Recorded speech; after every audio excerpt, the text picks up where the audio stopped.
Vamos a leer a partir del versículo 15, Romanos capítulo 7, del versículo 15 al 24. El propósito del mensaje de esta mañana es mostrar que en la vida del cristiano no todo está resuelto con la conversión. Es necesario alimentar la nueva naturaleza de Cristo que fue implantada en el corazón.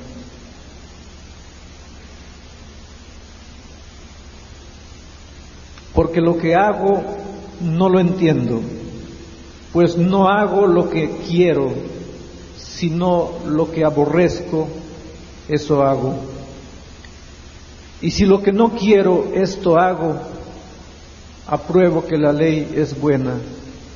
De manera que ya no soy yo quien hace aquello, sino el pecado que está dentro de mí.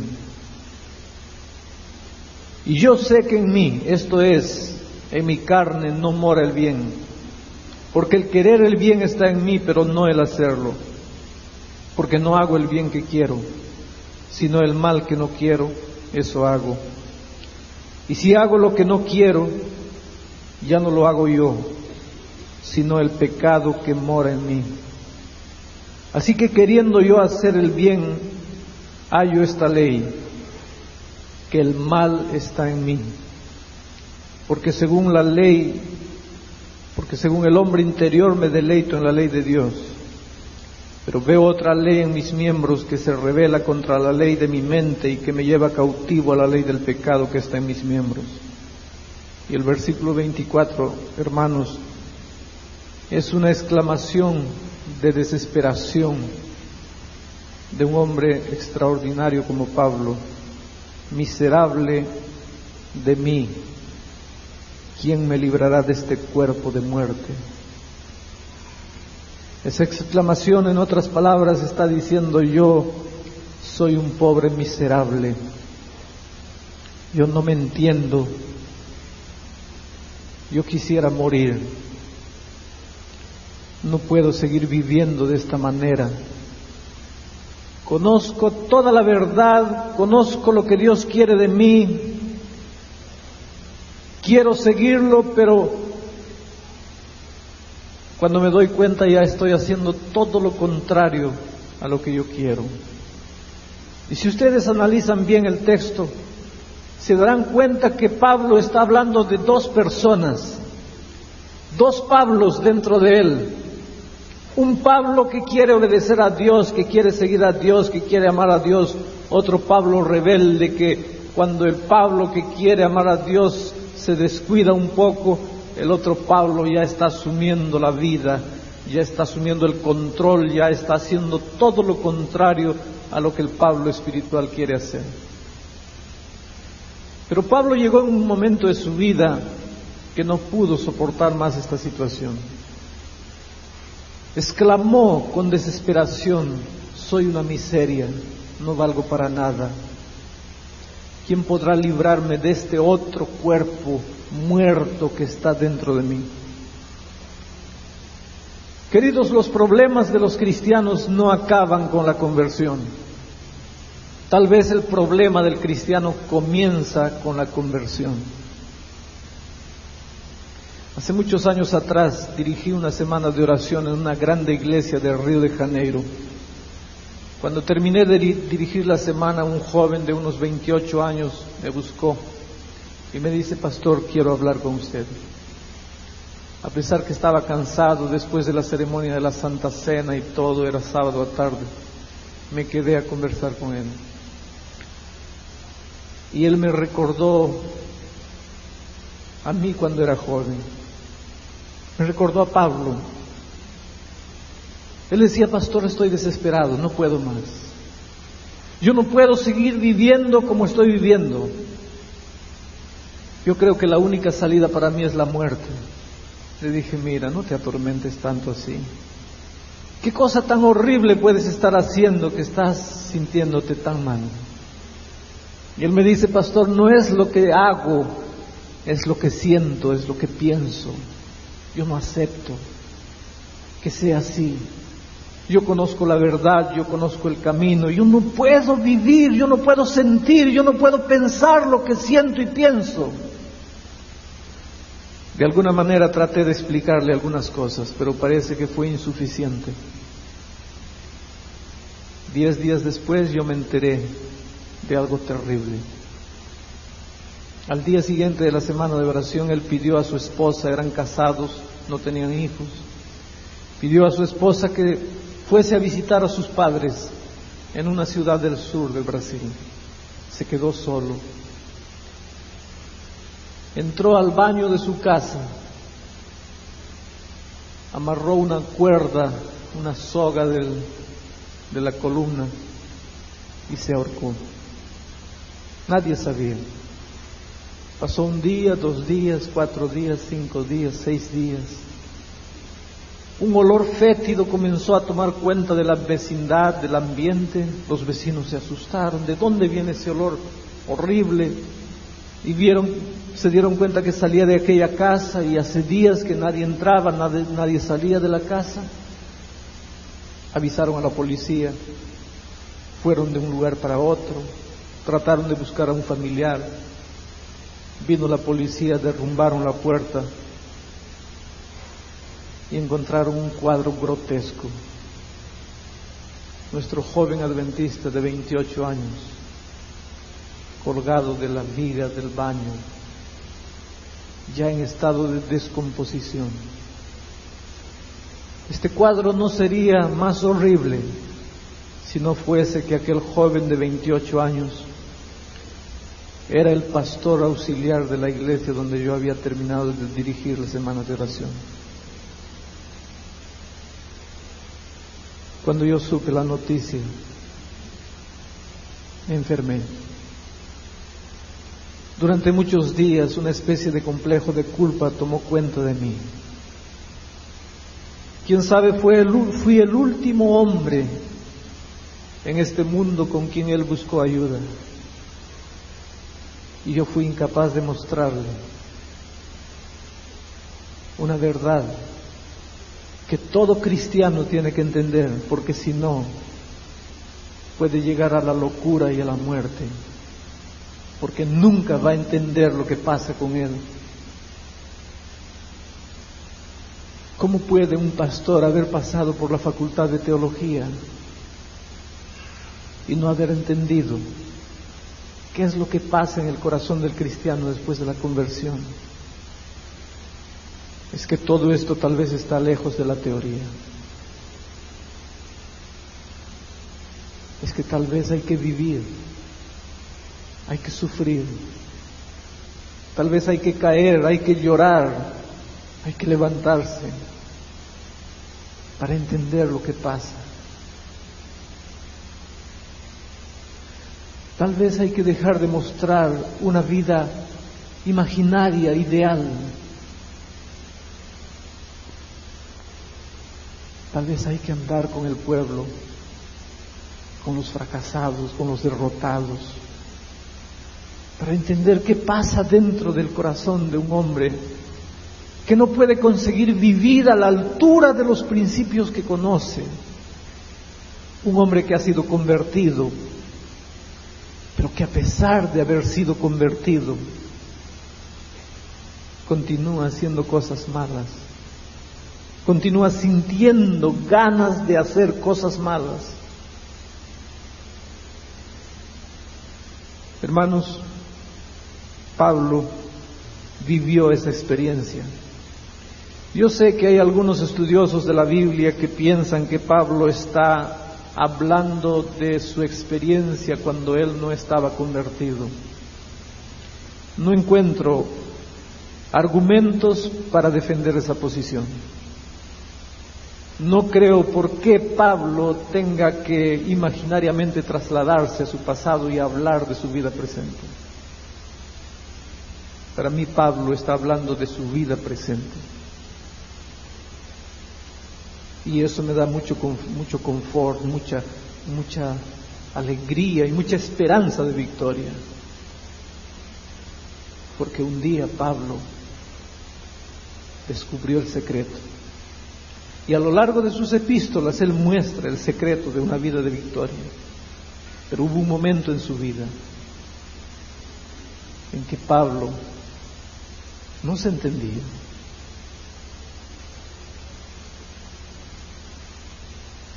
¿Por qué personas que han sido convertidas después de su conversión sienten ganas de hacer cosas malas? ¿Por qué?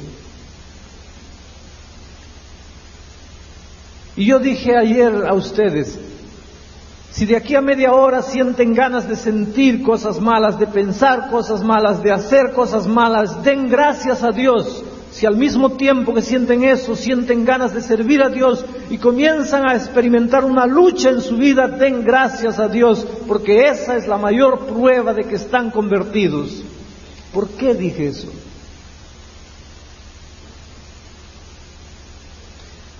Hay un falso concepto con relación a conversión, hermanos. Hay un falso concepto inconsciente que cargamos con relación a conversión. Cuando pensamos en la conversión, nosotros pensamos así, inconscientemente. No lo enseñamos así, no, la iglesia adventista no cree así, nuestros pastores no lo enseñan así, pero inconscientemente tenemos este falso concepto de conversión. Que en el momento de la conversión, el Señor Jesús mete la mano en la vida de la persona, arranca la naturaleza pecaminosa que es la motivadora de todo lo malo, la agarra, la arranca de la vida y la echa fuera de nosotros. Y en lugar de eso, coloca la naturaleza de Cristo, que es la nueva naturaleza. Muchos piensan que es eso lo que sucede en la hora de la conversión. Y eso no es verdad. Porque si eso fuese verdad, si en la hora de la conversión Jesús agarrase la naturaleza pecaminosa de nuestra vida, la arrancase, la echase fuera y en lugar colocase la naturaleza de Cristo, hermanos, después de nuestra conversión, nunca más sentiríamos ganas de hacer cosas malas. Nunca más. Porque ya no tendríamos dentro de nosotros la naturaleza que motiva las cosas malas, ya estaría echada fuera. ¿Saben lo que sucedería si fuese eso verdad después de nuestra conversión? Nos nacerían alitas y partiríamos volando para el cielo. No tendríamos nada más que hacer en esta tierra. Pero ¿qué es lo que sucede entonces en la hora de la conversión?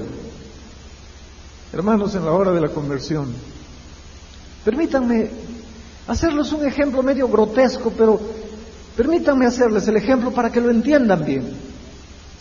En la hora de la conversión es que como si Dios diese un golpe a la naturaleza mala, naturaleza pecaminosa que está dentro de nosotros. Dios le diese un golpe tan fuerte que la mata. Y la naturaleza mala, la naturaleza pecaminosa muere dentro de nosotros, muere, queda muerta. Y al mismo tiempo, Dios coloca en nosotros la naturaleza, la mente de Cristo, la nueva naturaleza. Ahora pasamos a ser coparticipantes de la naturaleza de Cristo, dice Jesús, dice el apóstol. Coparticipantes de la naturaleza de Cristo.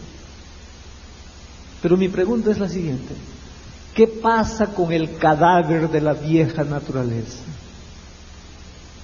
Dios lo agarra, lo echa fuera de nosotros. No. La vieja naturaleza, el cadáver, la vieja naturaleza muerta, queda dentro de nosotros. Ahora pasamos, en otras palabras, a ser hombres con dos naturalezas. La naturaleza de Cristo recién nacida, aquel bebé a quien tenemos que alimentar primero con leche y alimentar y hacer crecer, somos hombres con esa, después de nuestra conversión somos hombres con esa naturaleza de Cristo viva, recién nacida, recién colocada en nuestra vida, pero al mismo tiempo continuamos cargando la naturaleza muerta, el cadáver de la vieja y pecaminosa naturaleza en nuestra vida. Pero eso no sería problema. No tendríamos problemas como cristianos si fuese solamente así. Porque si yo coloco aquí un cadáver para pelear con un niño que está aprendiendo a gatear, ¿quién es que va a vencer? ¿Quién va a ganar la batalla? Lógicamente que el niño, por más niño que sea, porque el cadáver es cadáver, no tiene fuerza, no puede hacer nada. El problema nuestro es que esta vieja naturaleza no se queda muerta para siempre, podría quedarse, pero no se queda. La muerte de ella no es una muerte definitiva, es una muerte dependiente. ¿Dependiente de qué? Dependiente de lo que tú hagas. Si tú le das un poco de comida a esa vieja naturaleza, ella abre un ojo. Si tú le das un poco más de comida, abre el otro ojo. Si tú le das más comida, levanta un hombro. Le das más comida, levanta el otro hombro. Y si tú la sigues alimentando, dentro de poco ya no es más la vieja naturaleza muerta, es la vieja naturaleza completamente viva. Tal vez nuestro grande problema está ahí. Después de la conversión nosotros no sabemos convivir con las naturalezas, con las dos naturalezas, con el cadáver de la vieja naturaleza y con el nené recién nacido de la naturaleza de Cristo en nuestra vida. No sabemos convivir con ellas. Digamos que muchos predicadores usan este ejemplo. Lo voy a usar porque es un ejemplo completamente acertado. Vamos a decir que yo tengo dos fieras, dos tigres esta mañana aquí en la arena de un circo. Esos tigres se agarran en una lucha a muerte, pero yo los separo. Llevo esa fiera para allá y esta otra para aquí. A esta fiera yo la alimento, 24 horas por día la alimento. Cuando era jovencito criaba pollos para vender. Y la mejor manera de alimentar un pollo para hacerlo engordar rápido para la venta es alimentarlo 24 horas por día, colocar luz en la noche y el pollo vive comiendo día y noche. Colocas aquí 24 horas de alimentación a esta fiera. Luz, agua, calor, sombra, alimentación 24 horas por día. Pasa 2, 3 días, no le das nada a la otra. ¿Te acuerdas de vez en cuando? Solo para que no muera, vas y le das un bocadito de comida. Listo. A esta otra, comida, agua, comida, descanso. Pasa 4 o 5 días, te acuerdas de la otra, para que no muera, un poquito de comida, un bocadito de comida. 2 meses después sacas a las 2 fieras y las colocas en el campo de batalla. Dime, ¿cuál de ellas va a vencer? Es natural. La que fue mejor alimentada, está gorda, está robusta, está llena de vida. La otra pobre no le va a dar ni para un manazo, porque la otra está débil, flaca, no fue alimentada, fue apenas mantenida viva con un poquito de comida, pero esta otra está llena de energía, robusta. Hermanos, lo que sucede en nuestra vida espiritual es lo siguiente. Cuando somos convertidos, la naturaleza de Cristo es implantada en nuestro corazón. Y esa naturaleza de Cristo quiere asumir el control de nuestra vida. Ella quiere dirigir nuestra vida, quiere tomar el control, el timón de nuestra vida. Pero lo que sucede es que nosotros no paramos de alimentar la vieja naturaleza. Estamos sirviendo a Jesús, queremos que Jesús tome el control de nuestra vida, pero le vamos pasando comida a la vieja naturaleza, y la otra vieja naturaleza comienza a despertar, y al despertar mira a la otra naturaleza a su lado, y dice: no, tú no vas a tomar el control de esta vida fue mía, esta vida siempre ha sido mía, y entonces empuja con el codo a la naturaleza de Cristo, y quiere tomar el control de la vida, pero la naturaleza de Cristo dice: no, Señor, yo tengo que tomar el control de esta vida, y empuja a la naturaleza de Cristo, a la naturaleza mala. Y entonces, a partir de nuestra conversión, es que comienza esa lucha terrible Muchos jóvenes dicen así: pastor, cuando yo no era convertido, yo no sentía lucha, pero ahora, después de mi conversión, vivo en una permanente angustia, una lucha. Quiero hacer el bien, quiero hacer el mal, es una lucha permanente. Yo te explico, ¿por qué cuando no eras convertido no experimentabas, no sentías lucha? ¿Por qué? Porque eras un hombre con una sola naturaleza. La vieja naturaleza iba a pelear ¿con quién? Ella reinaba y gobernaba sola. No había lucha, no podía haber lucha, no tenía que haber lucha. Pero después de la conversión, pasas a tener la naturaleza de Cristo, que quiere tomar el control de la vida. Ahora comienza la lucha.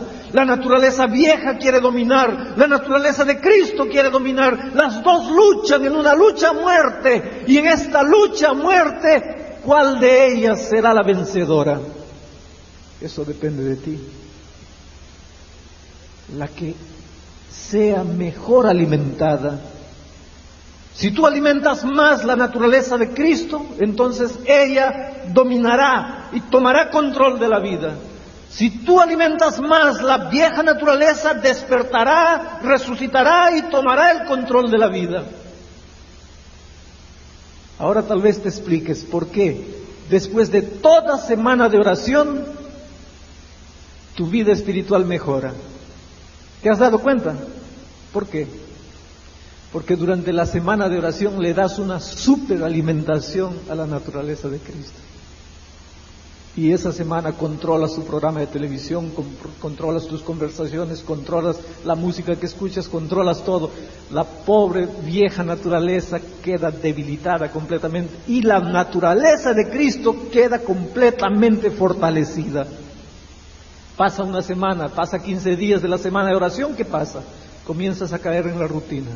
Comienzas a parar de alimentar la naturaleza de Cristo y comienzas a alimentar nuevamente la naturaleza mala. Dentro de 2 meses la naturaleza mala está completamente dominando tu vida. Esto es lo que sucede. ¿Cómo es que se alimenta la naturaleza de Cristo? A través de la comunión con Dios, a través de la oración, del estudio de la palabra de Dios, de la meditación, del testimonio.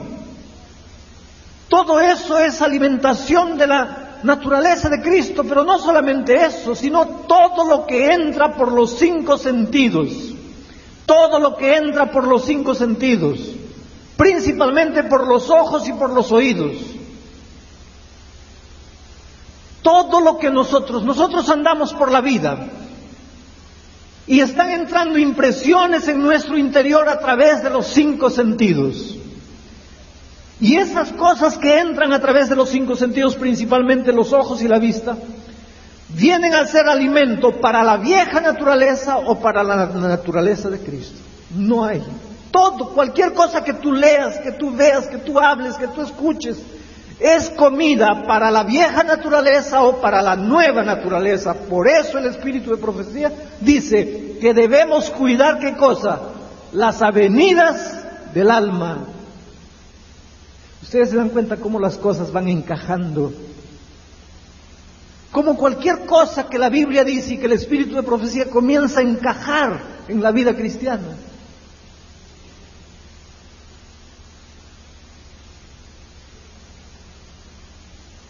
Es por eso que tenemos que seleccionar la música que escuchamos, tenemos que seleccionar los programas que vemos, tenemos que escuchar los libros, seleccionar los libros que leemos, las revistas que leemos, tenemos que seleccionar las conversaciones que mantenemos con nuestros compañeros, tenemos que seleccionar las cosas que comemos, las cosas que tocamos, las cosas que olemos. Todo tiene que ver con la alimentación de la vieja naturaleza o de la nueva naturaleza. Principalmente los 2 canales son la visión y la audición. ¿Y qué cosa es alimento de la mala naturaleza? Todas las cosas malas que vemos. Música rock, novelas, películas que tienen argumentos que son alimento de la vieja naturaleza, esos chistes de color rojo, esas conversaciones baratas, sin sentido, todo esto es alimento de la vieja naturaleza. Y hermanos, nosotros debemos saber que todo lo que hacemos o alimenta la nueva naturaleza o alimenta la vieja naturaleza. Y cuando llega el momento de asumir el control de la vida, va a asumir el control de la vida la naturaleza que esté mejor alimentada. Yo voy a hablar un poquito esta mañana de la música rock. Ese no es mi tema, pero lo voy a hablar así de pasado. Porque yo no sé. Yo tengo una desventaja aquí en México y es el hecho de que no conozco mucho a los jóvenes mexicanos, no sé cuáles son las luchas, principalmente porque de cada país a cada país hay diferencia de cultura, de costumbres y todo. Pero en Brasil, por ejemplo, uno de los grandes problemas que nuestra juventud tiene es la música rock. La música rock que muchas veces invade hasta el ritmo, que muchas veces invade hasta la música religiosa. Pero la música rock es un vicio para muchos jóvenes brasileños. En nuestros internados tenemos problemas con nuestros jóvenes porque tienen el radio debajo de la almohada, esconden el radio, los preceptores buscan, ellos se encuentran, ellos compran nuevos radios y están ahí. Es una lucha. Los discos, las casas de nuestras familias están llenas de discos de música rock. La música rock tiene una historia. La historia de la música rock puede dividirse en dos: antes de Alice Cooper, después de Alice Cooper. ¿Quién fue Alice Cooper? Alice Cooper no es el nombre de este cantor, el nombre de él es Vicente, es americano, hijo de un pastor protestante, pastor evangélico. Era un rockero de aquellos que nadie daba nada por él, nadie lo conocía, su música no era aceptada. Un día, y él cuenta su historia. Un día él fue a una sesión de espiritismo a hablar con el diablo. Y le dijo: mira, mi padre te combate tanto, dice que tú eres malo, pero si tú existes, quiero hacer un trato contigo. Si tú existes, quiero que tú me des fama, poder, gloria, dinero, que mi música se conozca en el mundo entero. Dame todo eso. Y si tú me das todo eso, yo te entrego mi vida. Puedes hacer lo que quieras con mi vida. Y él cuenta que el diablo se presentó. Y le dijo: está bien. A partir de ese momento, su música se conoció en el mundo entero, pero el diablo hizo un trato con él. Y le dice: mira, te voy a dar todo lo que estás pidiendo, pero con una condición: tú vas a ser mi mujer. Se cambió el nombre para Alice Cooper. Él cuenta eso. Y su música a partir de ese momento se vendió en todo el mundo y llegó hasta el Japón. Y seguramente que llegó a México, porque llegó al Brasil. Y tú no encuentras un disco de Alice Cooper sin el rostro de la serpiente en algún canto del disco, que es el símbolo que él mismo le mandó colocar. Ahora dime una cosa: un joven cristiano va a Jesús y le dice: Señor, opera el milagro de la conversión en mi vida, y Jesús lo convierte. Pero una semana después, ese joven agarra dinero, saca el dinero del bolsillo, va a una tienda de discos, compra un disco de ese individuo y lleva para su casa y coloca en el tocadisco y se echa en el sillón para escuchar. Y después, cuando llega la noche, dice: Dios mío, ¿por qué no puedo vivir una vida victoriosa? ¿Da para entender? Pero ¿cómo puedes? ¿Cómo puedes? Llenando de veneno la cabeza, el alma, el espíritu, ¿cómo es que puedes vivir una vida victoriosa por más convertido que estés? Hermanos, somos crueles con nosotros mismos.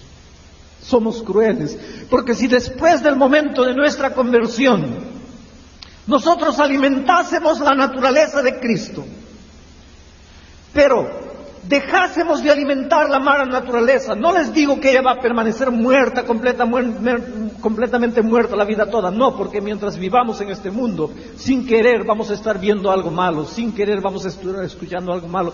En este mundo, mientras vivamos en este mundo, siempre va a estar filtrándose de vez en cuando un poquito de comida. Entonces esa naturaleza no va a estar completamente muerta, que no va a incomodar, pero va a estar agonizante.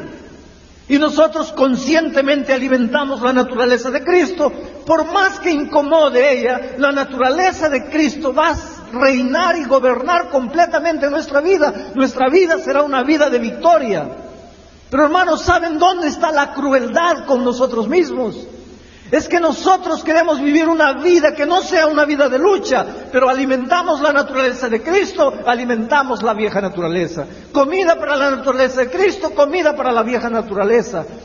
Y nuestra vida es una permanente lucha, una permanente angustia, dos naturalezas vivas, fuertes. Y muchas veces una naturaleza de Cristo que no tiene fuerza ninguna porque no la alimentamos. Hermanos, dicen que el brasileño término medio asiste 4 horas de televisión por día. Yo no sé cómo es en México. Aquí en el internado supongo que no, porque no hay televisión. Pero cuando volvemos para la casa, ¿cómo es? Ahora miren cómo es nuestra vida. Alimentamos la vieja naturaleza. Televisión, música rock, esto, aquello, lo otro, novela, película, comida y comida y comida. Pasa 2, 3 días, me acuerdo de que no hice mi año bíblico. Corro a la Biblia y ni siquiera pienso en lo que estoy haciendo, solo para cumplir mi deber y aplacar la conciencia. Listo, ya está, cumplí. Y queremos que la naturaleza de Cristo controle la vida. Y queremos una vida victoriosa. No hay manera, queridos. No hay manera. Tú puedes preguntarme, pastor, ¿y hasta cuándo vamos a tener que cargar esa naturaleza, ese cadáver? ¿Por qué Jesús no nos liberta, no nos arranca definitivamente esa naturaleza? No la va a hacer, no lo va a hacer. Hasta el día de la glorificación. Cuando Cristo vuelva a esta tierra, Él lo ha prometido. Esto mortal será vestido de inmortalidad. Esto corruptible será vestido de incorrupción.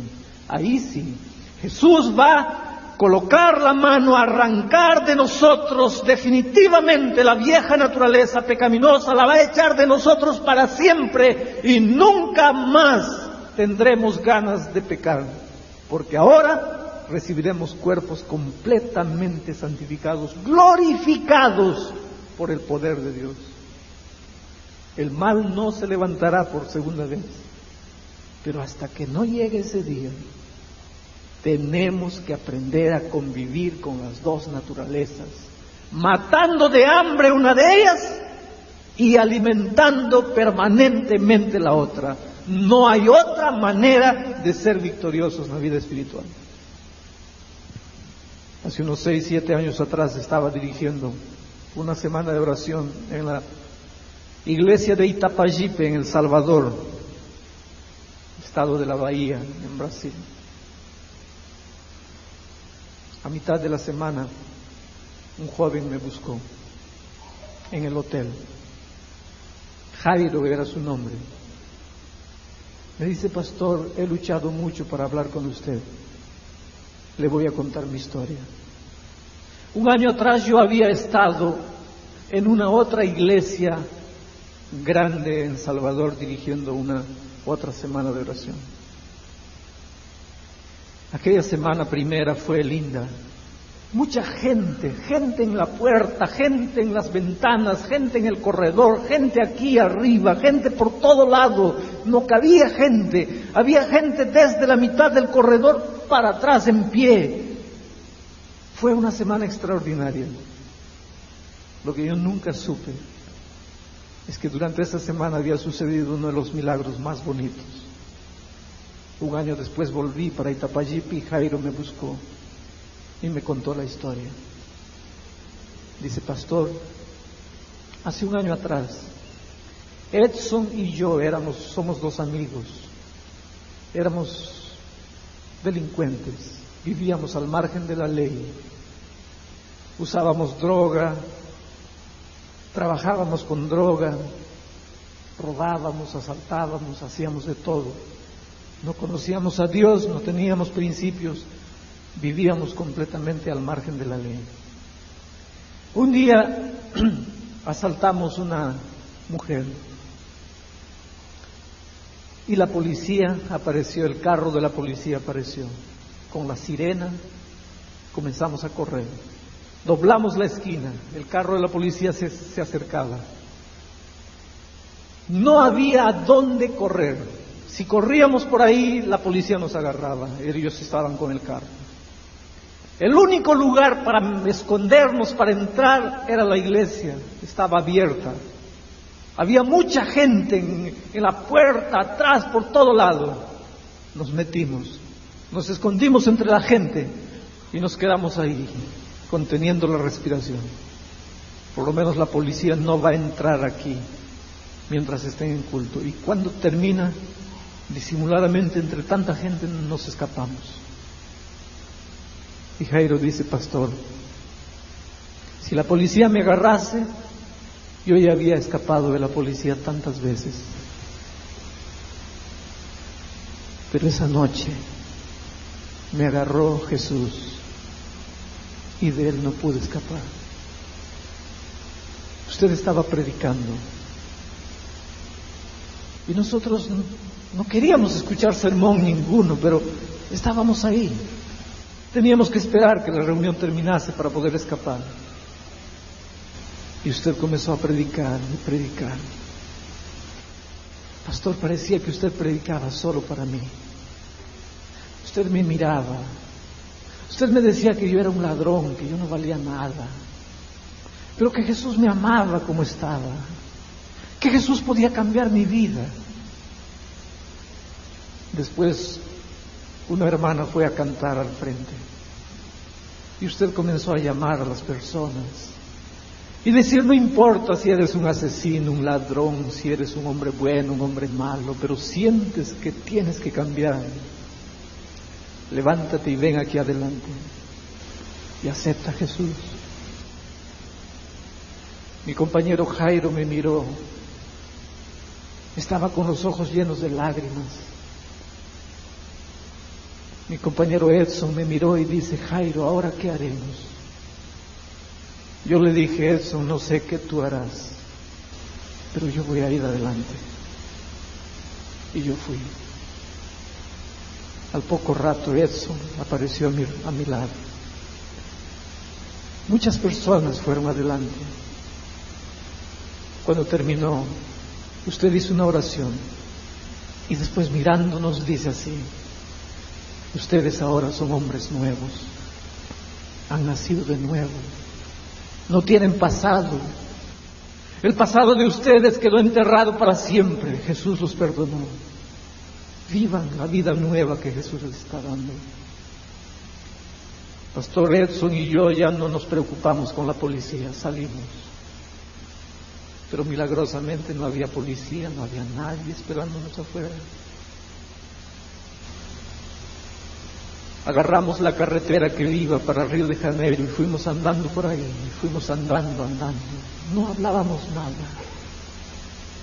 Yo sentía que Edson lloraba mientras andaba y yo también lloraba. Pero no podíamos hablar nada. Cuando dio medianoche, 1 de la mañana, estábamos tan lejos de El Salvador. Nos paramos cerca de un riacho, de una acequia. Nos arrodillamos. Entonces Edson, casi a gritos, dijo: Señor, ese pastor dice que somos hombres nuevos, pero ¿cómo vamos a ser hombres nuevos si aquí en nuestros bolsillos están las armas que usamos, están las cosas que le hemos agarrado a esa mujer, tenemos droga en el bolsillo? ¿Cómo podemos ser hombres nuevos? No ha cambiado nada, somos los mismos. ¿Cómo ese hombre puede decir que somos hombres nuevos? Jairo dice: pastor, echamos todas las cosas ahí en el riacho y oramos, hablamos con Dios, le pedimos perdón por todo lo que habíamos hecho en nuestra vida, le dijimos que éramos malos, que no merecíamos perdón, pero que Él en su maravilloso amor hiciese algo por nosotros. Cuando estaba para amanecer, volvimos para El Salvador. La noche siguiente fuimos a la iglesia. Usted predicó otro sermón y nos hizo tanto bien. La otra noche volvimos para la iglesia y el sermón nos hizo tanto bien. Y finalmente llegó el sábado último y nosotros fuimos para la iglesia y el mensaje fue un mensaje que confirmó todas nuestras decisiones. Usted se fue y nosotros nos quedamos. Y el miércoles aparecimos en la iglesia y el otro domingo estuvimos en la iglesia y el sábado también y el miércoles y el domingo y el sábado y nunca más dejamos de ir a la iglesia. Y usted al irse dijo, por favor nunca dejen de alimentar la naturaleza de Jesús. Búsquenlo cada día en oración a través de su palabra, cantando himnos, búsquenlo cada día. Y pastor, nos agarramos de Dios, lo buscamos con todo nuestro corazón, oramos y estudiamos la Biblia y siempre mantuvimos un canto en nuestro corazón. Fue difícil, pastor, porque la policía nos tenía marcados. Edson inocentemente fue tomado preso, fue echado a la prisión. Fue sacado de ahí cuando se comprobó que no había hecho nada, pero teníamos la mala fama. Pastor, comenzamos a colportar, a vender revistas. Un día cuando llegó la primavera, y miren, aquí hay una lección para la iglesia. Dice, pastor, pasamos meses en la iglesia, nunca nadie nos dijo, ¿quiénes son ustedes? ¿De dónde salieron? ¿Qué hacen aquí? ¿De dónde cayeron aquí? Las personas nos decían, hola, buenos días, buenas tardes. Y en septiembre el pastor se nos acercó y dice, ¿ustedes no están bautizados? No, pastor. Entonces, tienen que bautizarse en la primavera. Y cuando llegó la primavera nos bautizamos. Ahora somos colportores. Y yo soy secretario de la Sociedad de Jóvenes. Pero pastor, nadie sabe cómo aparecimos en la iglesia. El otro día dijeron, el pastor Bullón va a dirigir una semana de oración en Itapayipe. Y Edson me dice, creo que es ese pastor. Y vinimos el sábado y cuando usted apareció en el frente, nuestros corazones temblaron. Y pasó el domingo y el lunes y el martes y yo pensé, ¿le digo o no le digo? ¿Será que hago bien si le cuento o no le cuento? Pero pastor, no pude más. Esta es mi historia. Yo soy un miembro de la iglesia. Yo amo a Jesús. Hermanos, ¿qué cosa podía hacer sino abrazar a Jairo y apretarlo fuerte contra mi corazón? Jairo es un testimonio hoy día. En un campamento que hicimos en la ciudad de Itabuna para 10,000 jóvenes, conté la historia de Jairo y Edson y les pedí que viniesen adelante. Y ellos fueron adelante. Hace 2-3 años hicimos un campamento para 20,000 jóvenes en Brasilia. Conté la historia de ellos. Y ellos fueron adelante. ¿Y saben lo que hicieron? Ellos habían llevado 7 ex marginales para el campamento.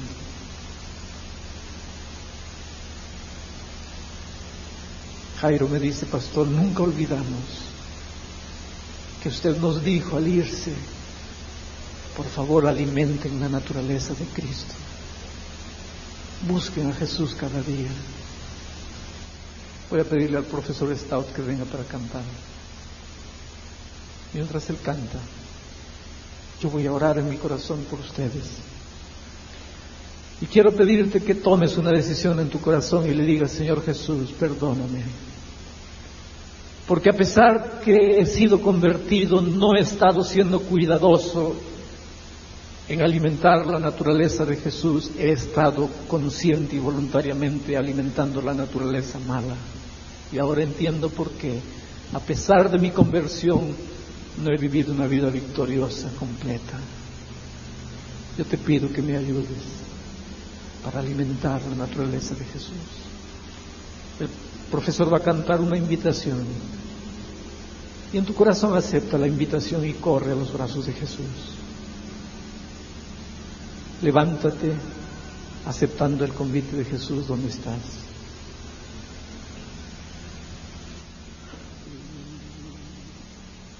Querido Padre, un día el apóstol San Pablo clamó en desesperación: miserable hombre de mí, ¿quién me librará del cadáver de esta vieja naturaleza?